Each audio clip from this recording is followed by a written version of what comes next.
The First Coast's most accurate forecast from the First Coast News Weather Team, certified by Weather Rate, sponsored by AC Designs.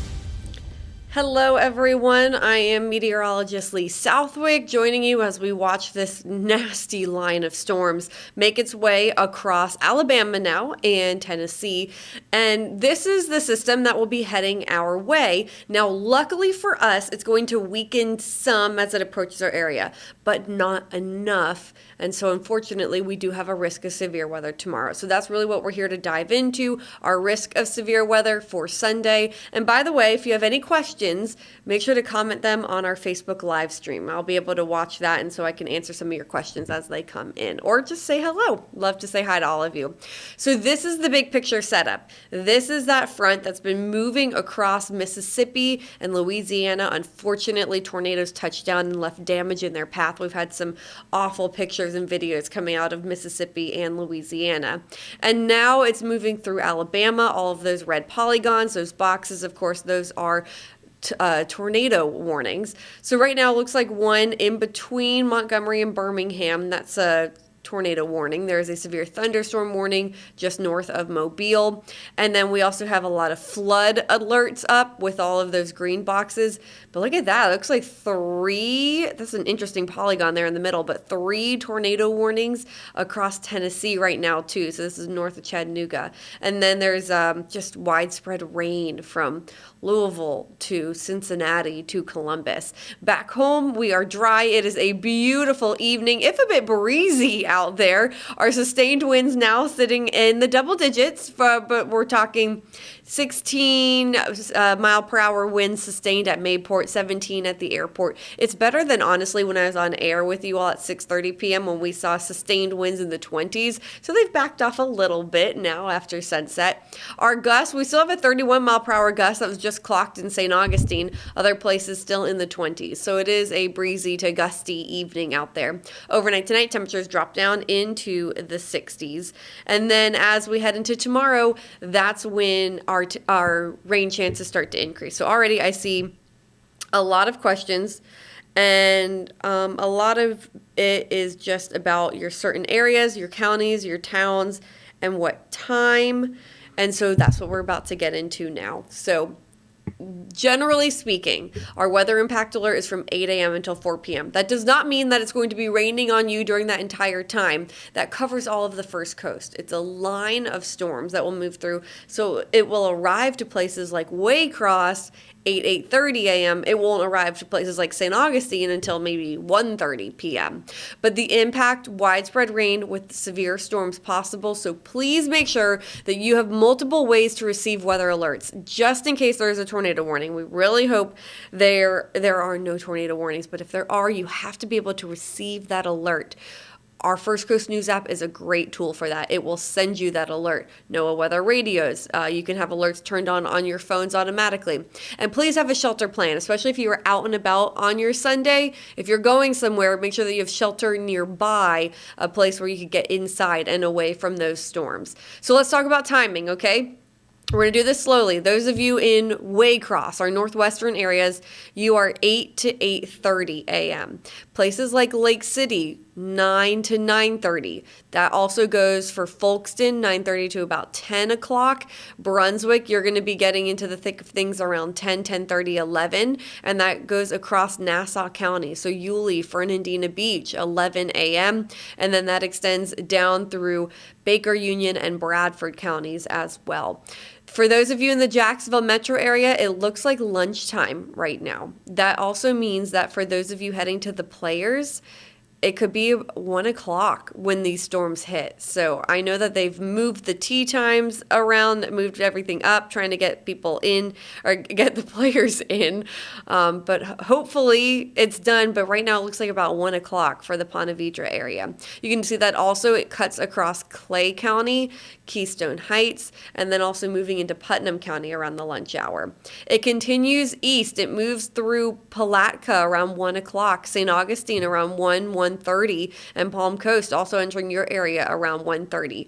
And we're not completely done with the rain just yet once that line moves on through, because notice that we could have some redevelopment behind it of some heavier downpours passing back over the First Coast throughout the afternoon hours. It doesn't look like it will clear until the evening around 6 o'clock. That's when we will see things start to clear out here.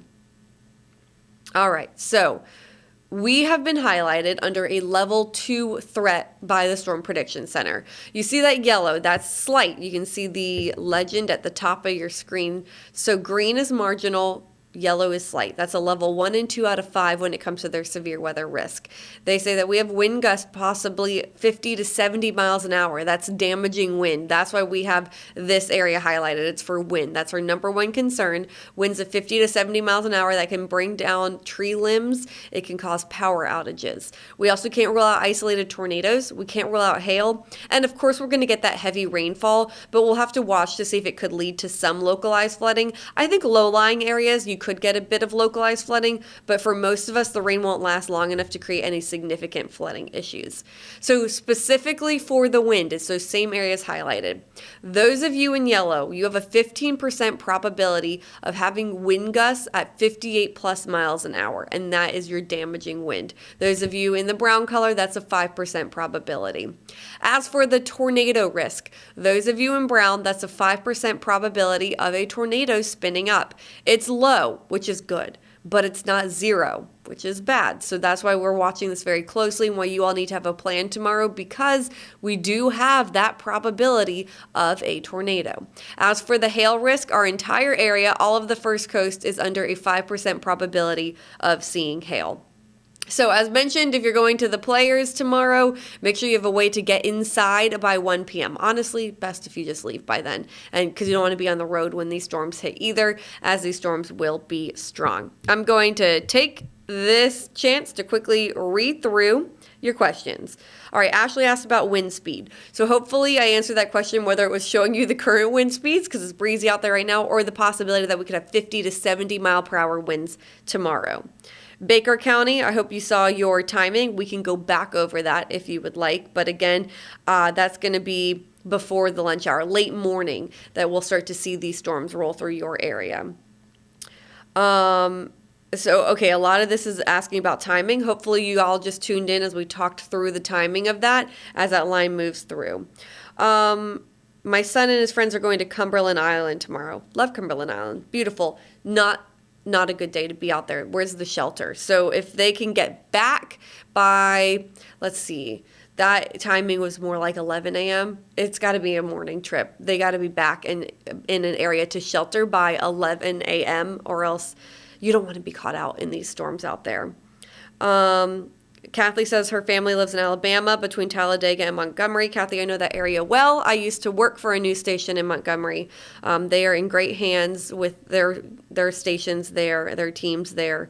I hope they stay safe and have all the ways to receive weather alerts and can get into their safe space if needed. We are thinking about everyone in Alabama and everyone who's all been impacted and are going to be impacted by the storm system. For instance, if you all have any friends or family in Atlanta, please let them know that the first round of severe weather arrives around 11 p.m. to midnight tonight. They all have to be weather aware overnight tonight. Overnight scenarios, always scary. People go to bed and then don't wake up to their weather alerts. Okay, so how strong are these storms going to be in the Arlington area? So what I can tell you is that we are all going to see rain. We are going to have some thunderstorms. There is the possibility of severe storms. Where exactly that severe storm is going to be, unfortunately, our science is not there yet. Our models are not there yet. But what I can tell you is that there is the possibility of storms being severe. What does severe mean? It means winds of 58 miles an hour or stronger, or it means an isolated tornado, or it means hail falling. And all of those are a possibility. But again, our main concern, the one we think the most might happen the most, has the highest risk, would be damaging wind gusts, which is 58 miles an hour or stronger. That's what can cause tree limbs to fall down, maybe knock over some branches or some fences, maybe a little bit of roof damage here and there, shingle damage, and cause power outages. And then Palm Coast, I see Debbie asking for Palm Coast. And Palm Coast, you would be on the back end of that. So I'm just actually, Palm Coast, you're under all the risks here too. As you know, you're under that 2% for your tornado probability, 5% for hail, and 5% probability for severe winds. But since everyone was asking about areas, one more time, I'm just going to go through the timing of this again. So for Waycross, for northwestern areas, we're talking Georgia counties, you're 8 to 8:30. And then for places like Folkston, it will move in closer to 9:30, 10 a.m. 9 to 9:30 is when it's moving through Lake City and starting to move into places like Baker and eventually Bradford and Union counties. It will be moving through Nassau County at 11 a.m. So for Cumberland Island, that it's approaching there at 11 a.m. It's also moving through Brunswick, St. Simon's Island at 11 a.m., all the way down to Gainesville. And then it will be pushing into Keystone Heights by noon, the lunch hour. That continues up towards the Green Cove Springs area, up through downtown Jacksonville, the Jacksonville metro area. Atlantic Beach, I saw a comment about Atlantic Beach, I believe.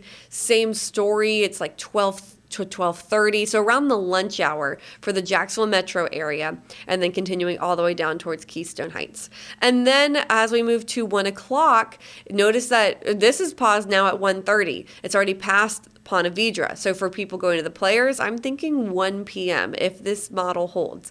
A general rule of thumb here is these models, they are so good. They are getting so good. I like to give it an hour on either side for some wiggle room because sometimes they're not exact when it comes to the timing. So right now, I like to lean on this model a lot. We all do here. We think it's very good with its timing. It's around 1 p.m. for Ponte Vedra. But just to be safe, give it an hour wiggle room on either side in case the system does speed up as it heads towards Florida or if it slows down. So then by 1:30, moving through St. Augustine, and then Palm Coast, you're going to be hit by around 2:30. Looks like a strong storm there. And don't forget, everyone behind it, we can't say that we're done with the rain. A lot of times with these cold fronts, you get a line of storms, and once the line clears, you're good. But it looks like we could have some redevelopment of some showers and storms behind it. So really, we could continue to see rain off and on until we reach the evening hours around 6 o'clock, and then hopefully we will all be drying out. But again, everyone under the risk of wind gusts, 50 to 70 miles an hour. It's a slightly higher risk for those of you in yellow as opposed to green. Isolated tornadoes, a possibility, hail, and heavy rain. I'm going to skip through these next few ones because we already talked about that. And we already talked about the Players too. So let's see where we're going here. St. Patrick's Day. Okay, so it is a cold front that moves through tomorrow, bringing us the severe weather risk. It will be warm and windy before those storms ever arrive. Then the storms move through. Behind it, we will see the temperatures start to drop as we head towards Monday. The breeze is going to stick around. Highs on Monday will stay in the 60s. The morning will start off in the 50s, so it will be a cooler and breezier day. On Tuesday, we are going to move back into the 70s, but the mornings could be chilly. In fact, let me speed this up real quick.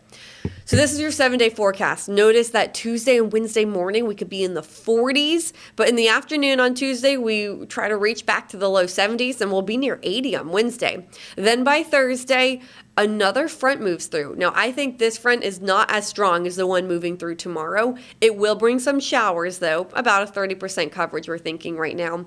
And it will cool us down a little bit. So by Friday, I think it's another cooler day with lows starting off in the low 40s and highs likely staying in the 60s for a lot of you. And by Saturday, we'll be moving back into the 70s.